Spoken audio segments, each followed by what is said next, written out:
Welcome to Best Decision Ever, where we believe life comes down to very few moments and decisions. So on this show, we highlight the very people that have had the courage to overcome fear and make the decision to start that business, begin writing that blog, or just stand up for what they believe in hopes that we can learn their habits, mindsets, and routines and apply those to our own lives. For those of you who are new, my name is John. I'm your host. Today, we have a very special guest. He started his career as a high school basketball coach, where his mental skills training practices attracted the attention of top high school athletes across the country who he chose to coach for free.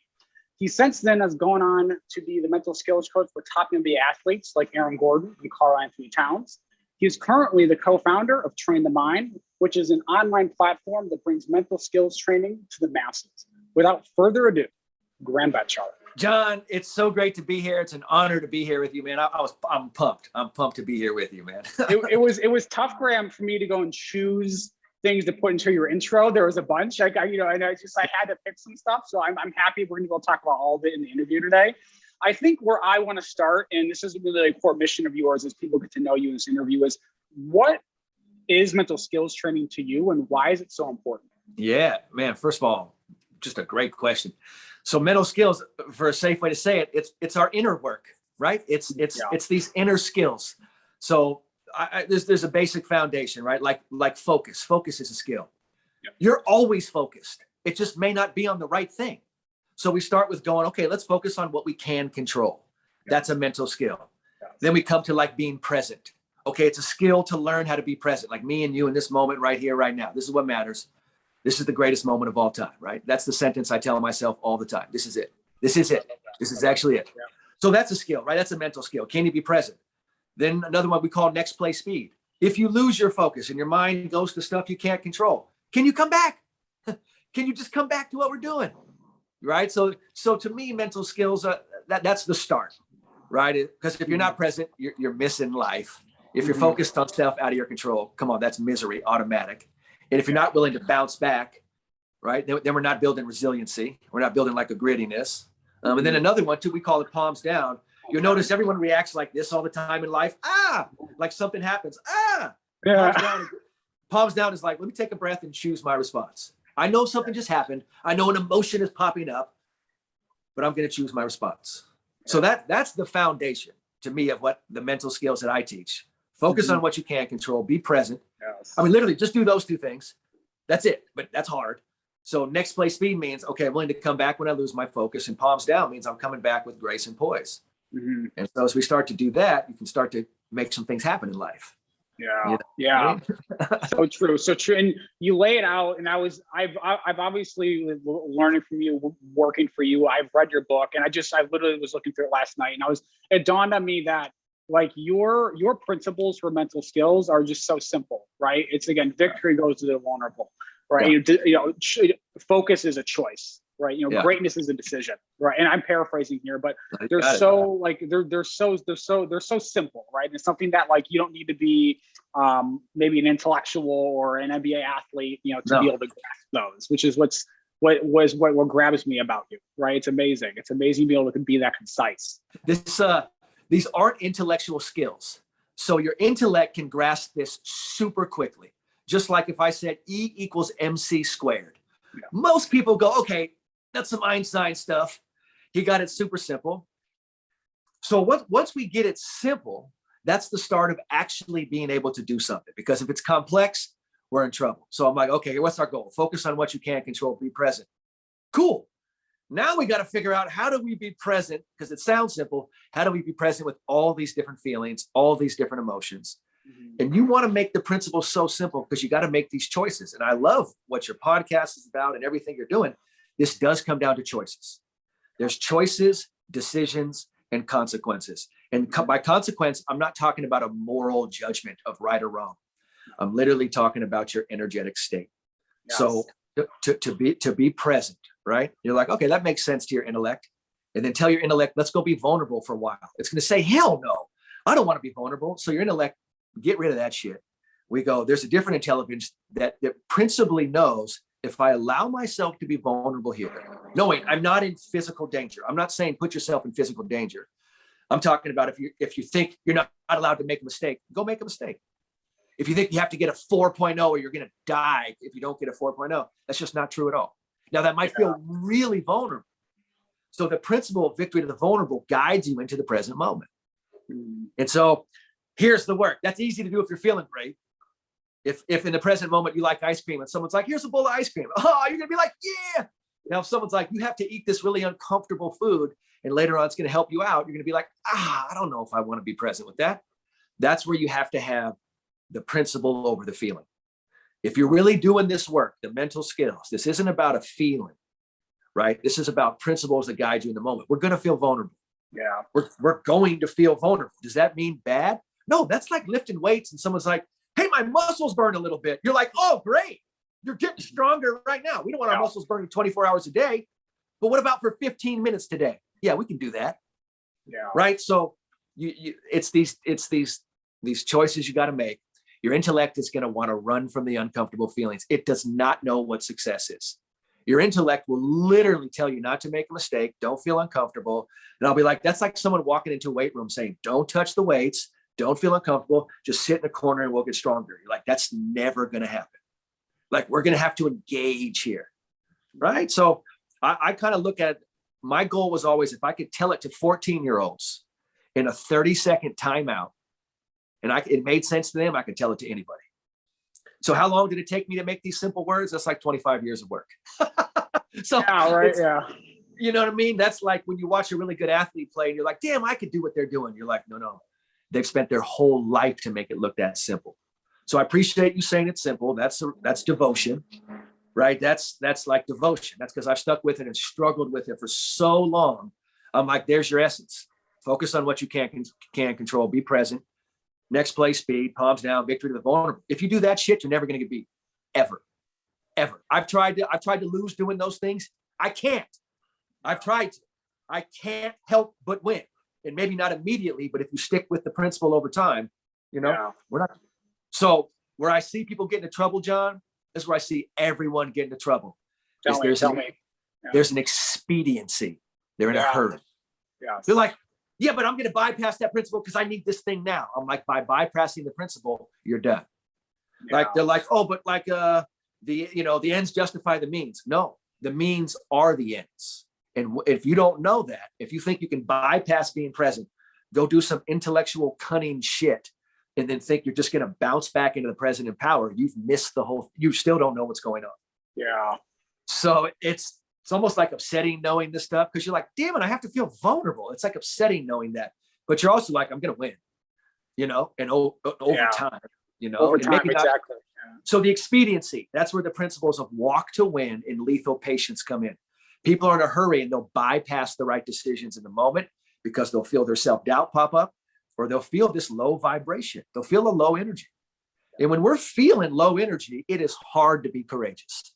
When we're feeling terrified and scared, you're like, fuck these principles. I'm terrified. And you're like, guess the only time it matters is right now when we're scared. That's when this really counts. And you go from fear to faith to freedom. If you're not willing to step into faith, which means you feel fear, but you're going to do it anyway, you're never going to experience freedom because you're going to be running away from the present when it's uncomfortable. So you've got to have principles that guide you. And another bit, the speed. John, everyone's in a hurry. They're just like, So anyone in a hurry, ask them this. Do you want to know the day you're going to die? And then pause. No, the answer is it's a hard fucking no. Right? So you don't actually want that answer, but your intellect is trying to convince you all the time to run to some end. And you've got to recognize that ain't it. So in the moment when you feel like hurrying, you go, no, I'm going to walk. I'm going to walk to win. And so there's no time. You go, no, I have lethal patience. No, because if I leave the present, I'm fucked. So I'm going to be here. And as you do that, here's where the palms down comes in. See all the mental skills that guides you. And as you do this stuff, by the end of in the moment, you might not feel comfortable. But at the end of the day, you're like, I feel amazing. I feel incredible. I feel like I just worked out. Holy shit. And then you start to want to do it again. Yeah. Anyone doing it the first time, it's scary. The first time you work out, the next day, you're like, I feel like shit. My body actually feels worse. You're like, I know that's crazy. But after a while, it's going to start to feel better. So that's why you have to stick with principles. That's why it's important to have a coach, someone who can help you through when you're trying to bail. And you're like, no, I'm terrified. I got to leave. Your coach is like, do I look scared to you? Don't bail. Stay here.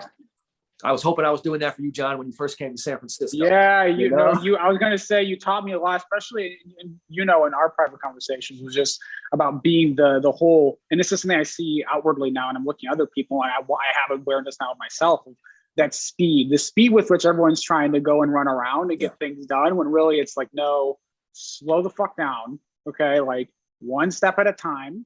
Okay. You're 20 something or whatever age you are. Doesn't matter if you're 40, like, don't rush to death, right? Like take a sec, have patience, right? And I think like that's another part that I think is unique to you that I learned I'm working on daily, is that whole patience piece of being like, okay, like one step at a time, easy does, easy go, and being aware of your energy. You talked a lot about vibration recently and energy. So I'm going a little bit more into like why that's so important, even like what that is. I think for you and I, when we're talking vibration, I understand, I get it, because we talked about this before. Boy, do you mind talking a little bit more about how important that is to monitor on a daily basis? Well, I mean, energy is everything. I could say the same words as someone else. If they're in a great energy and I'm in a low energy, you're not going to respond to anything I'm saying. You're going to listen to where it comes from. So everything is about aligning yourself with the right energy. And this is our growth. This is the emotional intelligence. This is new. This is far beyond a GPA, an SAT score, a salary. Our old metrics for how we judge ourselves, we're missing energy, right? We're missing the whole thing. So someone's like, I got a 4.0. Why am I still anxious? Oh, like I got the great job. Why am I still anxious? You're like, because none of that shit was going to do anything for you. You could, I know people have made hundreds of millions, billions of dollars, did not shift their energy. And they were racing to get this metric they thought would affect them. And it turns out that didn't do anything. So if you want to affect your energy, you have to start with knowing that's what we call the bottom line. So instead of the bottom line, which is what everyone always goes to, yeah, but fuck that, my bottom line, let me go get these results. I'm like, that's not it. It's the bottom line. And that means what's the energy with which you're doing this? I've known a bunch of anxious people that are running to money, thinking if I just go get to my dreams, and go get to it. I'm like, go get to your fucking dream. And they anxiously run to their dream, maybe make $1 billion. They're high for 5 days after. And then they're like, that didn't do anything for me. I'm still anxious. I'm like, you never dealt with anxiety. You just were running, listening to your intellect. It turns out that was wrong. So most of the times you can't help somebody until they realize, holy shit. Like when you first moved out and I'm like, John, you're erasing the results. What the hell? I know. I didn't know what you were saying at that point. You have no idea. It makes no sense, right? You're like, that Grant doesn't know shit. I gotta get these results or I'm gonna die. I'm like, it's his energy that's producing your anxiety. Now you don't know that until someone derails that for you, or someone has the courage to step in front of, because ignorance has no limitation, right? You can go as far as you want and justify the craziest shit, right? Just because you're scared. Fear. Loud, scared people are talking all the time. So that's something to be aware of. If you notice, you never have to justify the right vibration.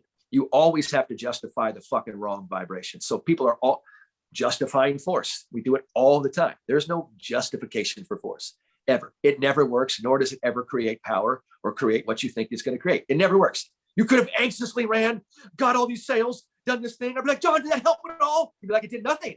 No, because you're never actually addressing the thing. You know what I mean? So energy is the bottom line, and you should know that if you've anxiously tried to get a 4.0 and you got it, what did that do for you? It didn't do anything. You're still anxious. You actually have to work on your energy. So that means let's work on being present. That's the skill. And being present's tough when you want to run, because you want to run. I don't want to be present. Well, guess what? Let's be present. So then if you do want to make $1 billion, you'll actually be able to experience and be present with it.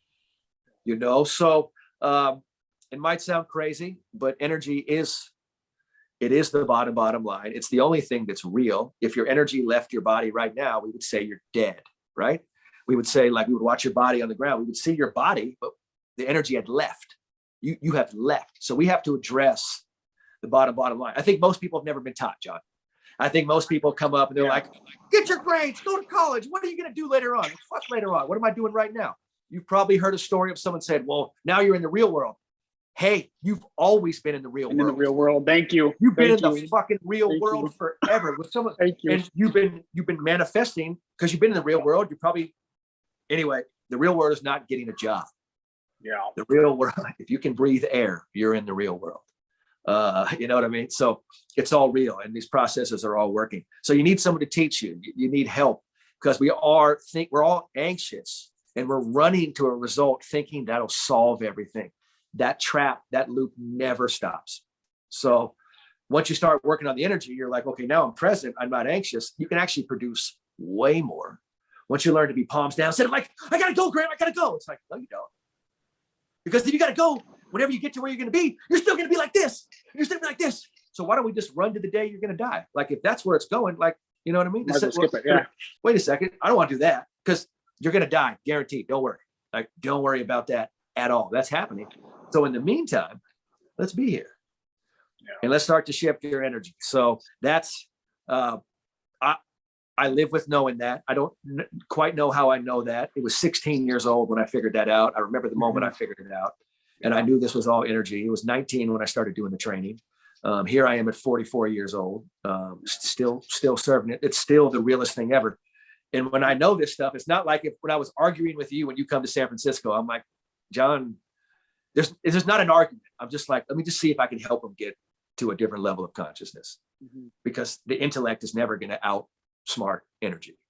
The intellect is like energy. Intellect is silly, but the energy of fear can make you move, right? People have been anxious their whole life, getting success off of it, but still feel empty and hollow because they've never really worked on being here. So that's all we do. I mean, that's what we work on, right? Is working on these inner skills, the mental skills. You end up producing far more anyway. You end up getting crazy results that are, And what's impressive you just mentioned your journey, in your mid-teens. I want to talk about that, because I want to go down. I want people to really get to know you. You mind talking about how you even arrived at mental skills training, and even just I believe her name was Jocelyn when you first approached this work. You mind talking about? I just want people, because I want people watching are younger. They're like mid-20s, early 20s. Yeah. Like they need to see, like, they see you now. You're you're successful and you've done it. But like in your Graham, you're gonna talk a little bit more about the early days. Yeah. I mean, I was super anxious and super depressed, 19 years old, my first year of college, and I'm lost. I kind of already had an awareness there was something deeper going on, but I was still caught up in grade point averages and all this that gives outside of me. And of course, that causes major depression if you think it's outside of you instead of it's all inside of you. Yeah. So I was struggling big time, man. And this was before cell phones and stuff. So I reached out to my mom, because I was like, I need help. I'm really struggling. So the start of this is, if you're feeling this, ask for help. Yeah. Like, go get help, right? And so maybe I was a little more prone to do that than other people. I didn't feel any stigmas about asking for help. I was like, fuck that. Like, getting help is where it's at, because I am lost. And my mom introduced me to a counselor, someone who more of like a healer. And a healer is someone who helps you tune in from the inside, not this medicine that comes from the outside, which we need sometimes, but more lining yourself up from the inside. You know what I mean? I mean, she taught me to meditate. She's the first person that taught me what being present was. She taught me the power of affirmations. I had to start telling myself I love myself unconditionally. Because I was saying I hate myself. I was saying I wasn't worthy. I wasn't good enough. I was beating myself up over and over again, just beating myself up with self-doubt. So she helped me get on the right track. And this is where it took off, John. This is where I knew I'd be good at this, is I took responsibility. Because what she said, Graham, it's an everyday practice. I'll help you become aware. I'll open you up. We'll put these tools in you. I mean, you already have the tools, but I'll awaken that you have them. But guess what you got to do every day? This is an everyday thing. Yeah. You can. So I'm sitting here right now. It's the same practice, John. I'm willing to do it again today. And yes, I'm 44 years old, and it looks like all this outside success, but it's always been that I'm just willing to practice today. Mm-hmm. I had the same vibe when I started working. By the time you Google my name and it's something, that's years and years later. That's nothing to do with my like actual success. So the success is I was willing to like reach out, start working on myself, and then practice every day. So you got to practice being present. You got to practice focusing on what you can't control. You got to say these affirmations, learn to meditate. And I was like, okay, I'll do it. Is it fun? Not every day, but I was like, fuck it, I'll do it. You know what I mean? Because I knew I had an athletic background. And if you want to get good at something, you got to practice. You can't just get lucky one day. So as I kept practicing, I was like, man, this shit works, and then you start to go, just like if you're like, hey, turns out if I'm drinking water every day, getting exercise, following my heart. Hey, I feel really good. You're like, yeah, how about that? You know what I mean? But you got to do it every day. Like, yeah, so every day. Yeah. these principles started to work, and I was pulling myself out of a hole, pulling myself out of the low vibe, out of the depression, pulling myself out of feeling anxious all the time. And then what I learned was, sometimes I would feel low and I would know how to work. I would know how to, and I would know, hey, if I associate with certain things, God, that really brings me down. So I started to become aware of vibration, of like, this is vibration, and you've got to tune into that. There's certain people you're around and you're like, I don't want to be around that person. And I know not to be around that person. And you don't know why, but you know. And you listen to it. And there's other people where you're like, I'm supposed to be around that person. And your intellect can't quite grasp it, but somehow you know. Yeah. You know what I mean? And so I just had the courage to go work on myself. I was feeling super anxious and depressed, realized that was what everyone was feeling. Got lucky, got introduced to some stuff. And then I started practicing every day. And then John, things were happening. Because if you're willing to be devoted every day and practice, no matter what, shit's going to start happening for you. Like if you do yoga every day and you're like, I fucking hate yoga, but you still do it, it's going to work. It's going to start working. Like, doesn't matter if you're cursing it out. Like, you could curse out gravity right now, but if you jump up in the air, you're coming back down. It's going to work. Yeah. You don't have to believe in gravity. Shit, it's beyond a belief, So the stuff we're talking about, at first it looks like magic or hooey. Then you realize, no, this is the metrics of life. Like, this is the mechanics of life. Just like gravity. I can't touch it, taste it, feel it, but yet we all know it's here. Yeah. That's all we're getting into is the unseen. I mean, shit, man, I'm on a phone right now and somehow I'm talking to you. So we ought, like, how the hell is that happening? So we're okay with not seeing things. So all you're getting into is the world of the unseen and learning that it works, right? And learning, but you got to jump in and practice, Yeah. And again, it's the jumping in, it's the practicing that are just something that you do really well that I think a lot of people struggle with. And it took me a while to get, now I have a routine and it's all baked in and like, it's a part of who I am, as I'm sure it is for you, but it takes a while, right? And you gotta, especially if you're not taught it. I'm curious, I do want to talk about, you have a really unique, like, you kind of started with, I don't want to say nothing, but you didn't, like, well, you started with like mental skills, like that was it. It's not like you had some great, like, you talk a little more about how you started as a high school coach, and then like you were part of the head of mental training for Lucid, and you started Lucid app, and I think that was one of the first mental skills training apps like ever. And then you got into with True Ventures, and you had trained them. Do you mind talking about how that progressed? I think people are gonna love your story. So there's an intellectual way of saying, well, you do A and then B and then C. You go to Georgetown, you get a job, and then there's something totally different, John. And then there's like, I'm going to simply be present, follow my heart, and I'm going to learn to listen to what it's telling me to do right now. Like when I work with athletes, I don't tell them to already, do you know how you're going to win? I'm going to do this, Graham, then this is going to happen, then I do this, and then I win. I'm like, no, we say, we don't know. But what we're going to do is we're going to be present and be a part of the adventure. Yeah.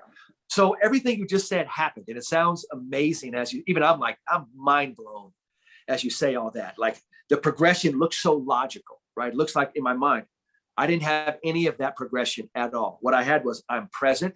I'm not going to anxiously run to results because that's not it. So I let go, John. I let go and surrender to reading what's happening in the present moment and then fully trusting what I'm going to do. And in ways that appear magical, everything unfolds perfectly if you do that. And that means you have to be okay with not knowing. So everyone wants to know before the present, if it's going to happen. So if you want to unfold, if you want to unlock what I unlocked, you got to be okay with not knowing. I didn't plan that out. I didn't plan to do any of it. I just read it in the moment. It was like, go do it.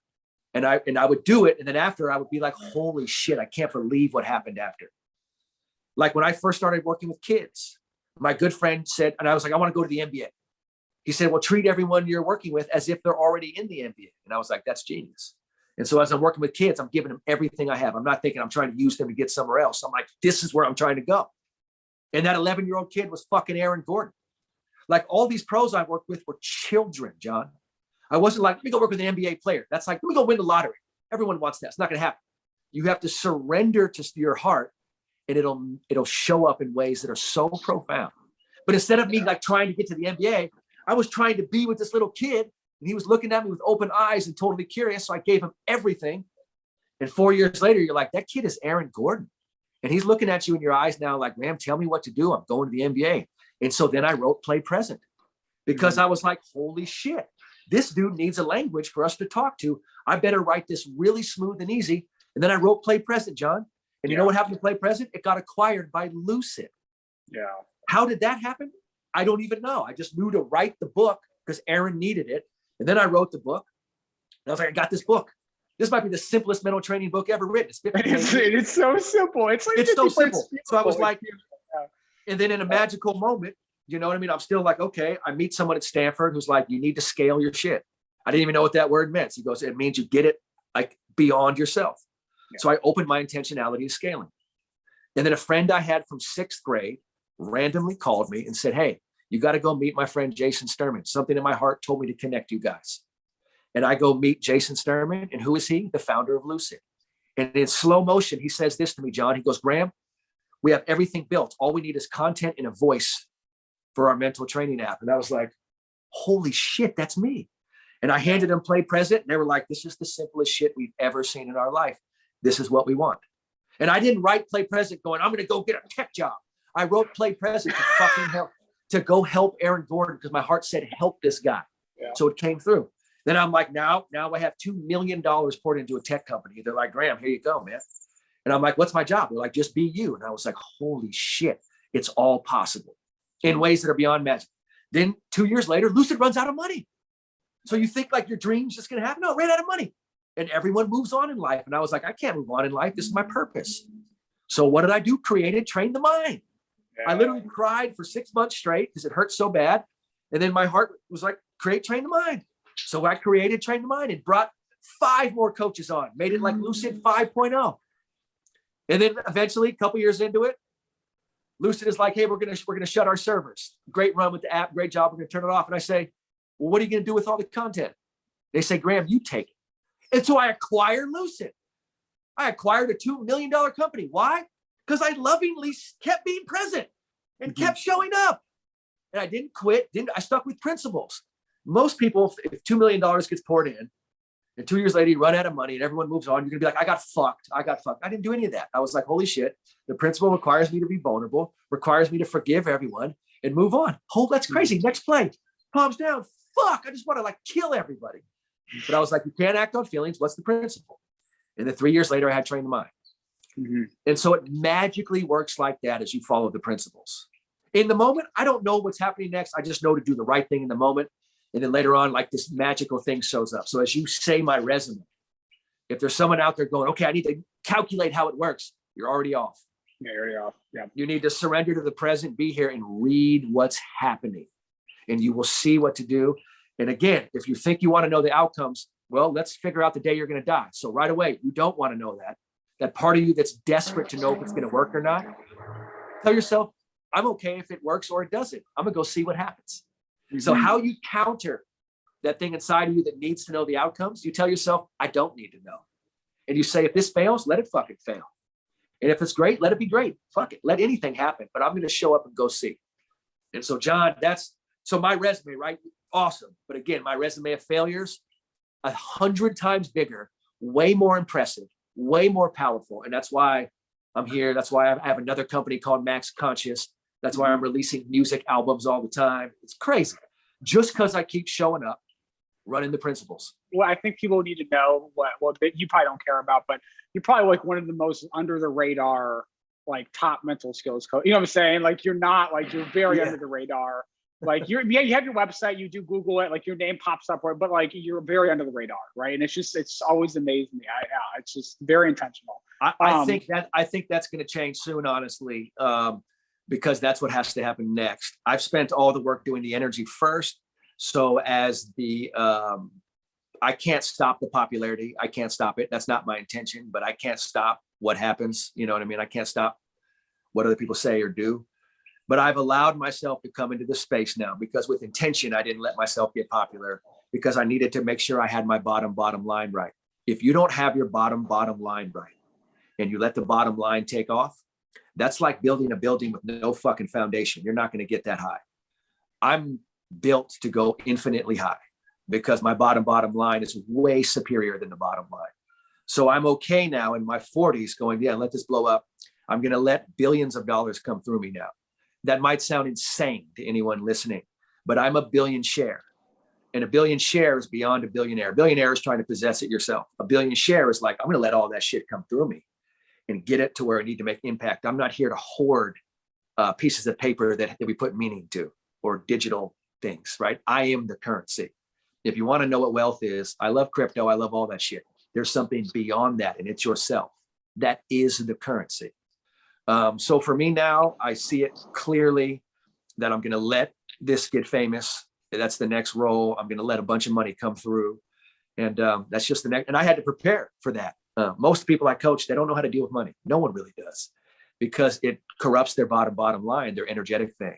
I had to make sure that my energetic foundation was far superior than the amount of money pouring in. So no, it's going to pile through now. The fame's going to take off, but I'm going to let that happen because it's not me that people are going to gravitate to. It'll be what I'm teaching. And we had to make sure that's what came through, you know? So, yeah. No, energetically, I don't know if that makes sense, but I operate from a bottom line that is of absurd wealth. It's energy, absurd. Yeah, absurd wealth in your terms, which is energy, which I would have. But you know where money comes from, right? It comes from your energy. It comes from your mind. So that is the wealth. If you see $1, at least know where it comes from. You know, at least you got to know where this stuff comes from. And if you're good with awareness, you'll eventually get it all comes from the same place.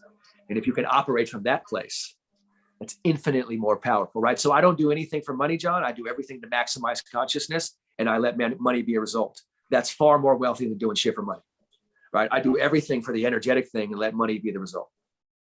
I've only been taught that by one person, and I've never heard that taught anywhere. So I'm like, we are not taught that shit. We are taught get a grade point average, get money, and maybe if you have enough money, I'll be brave enough to follow my heart. That's just no.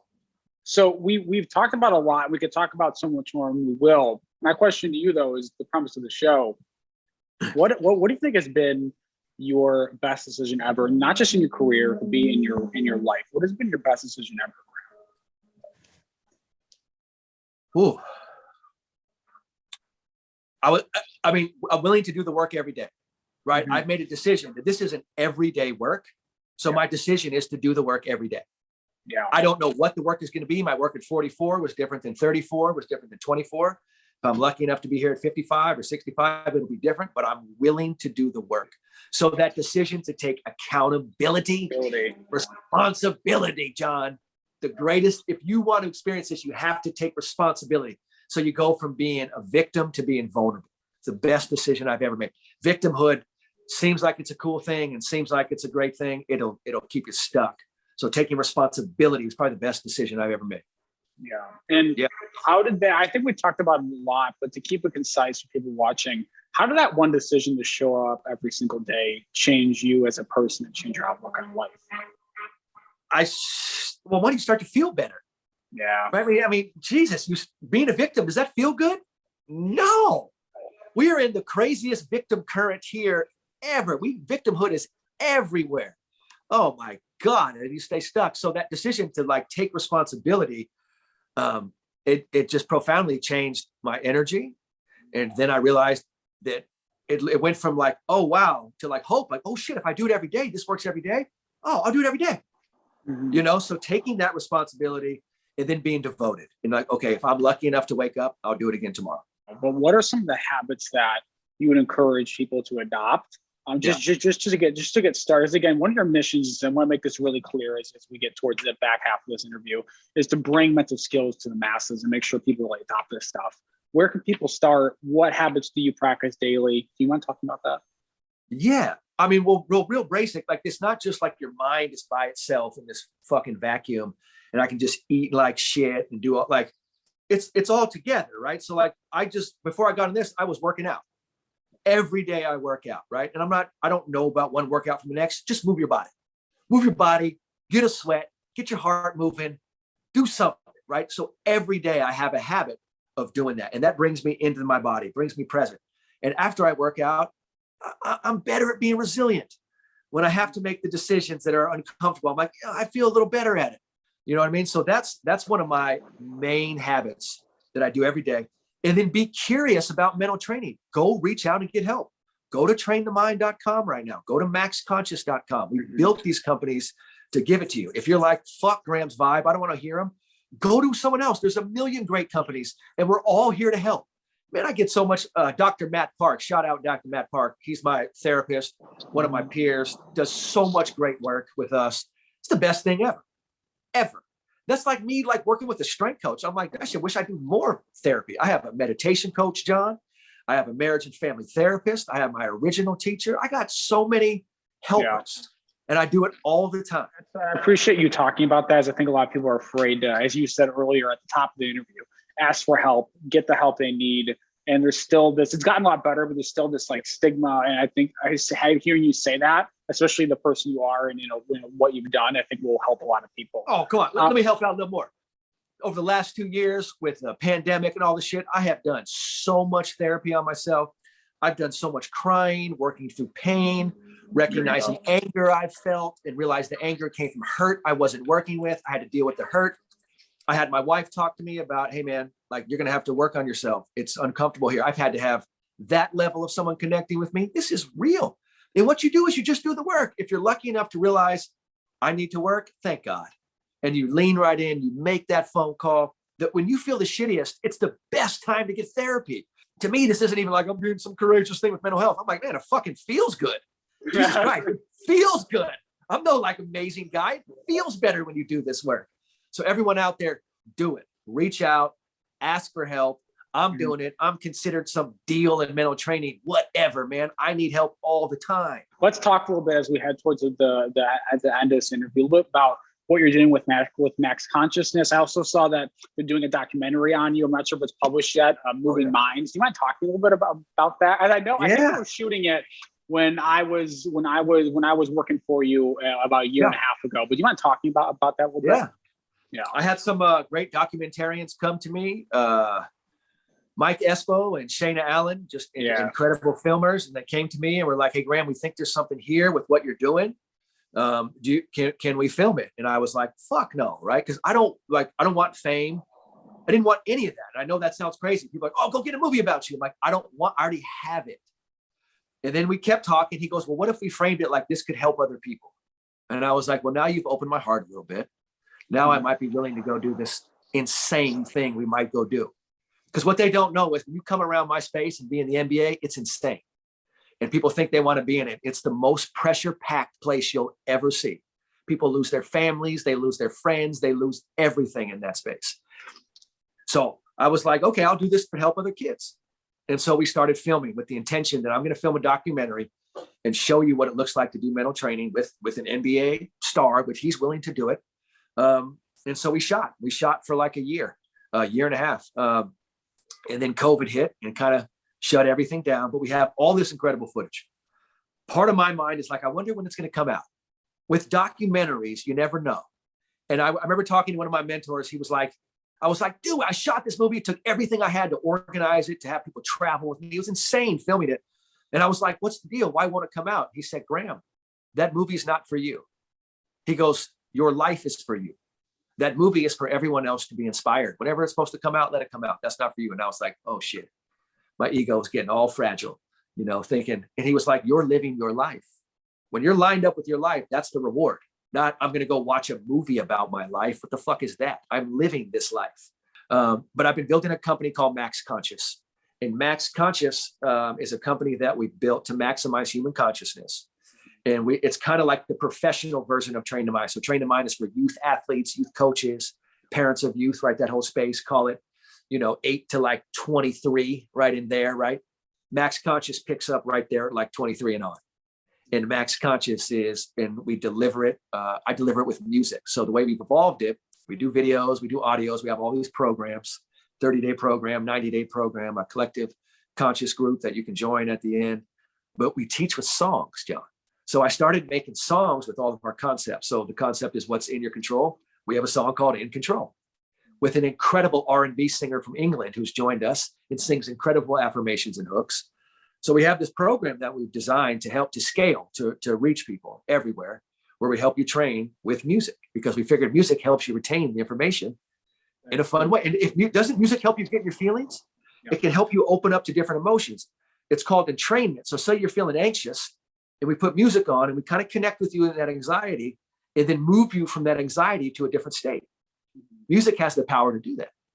So Max Conscious trains with that and trains from that. And that's my life's work is to maximize human consciousness. Before I ask the final question, where can people find you and learn more about everything that you're doing?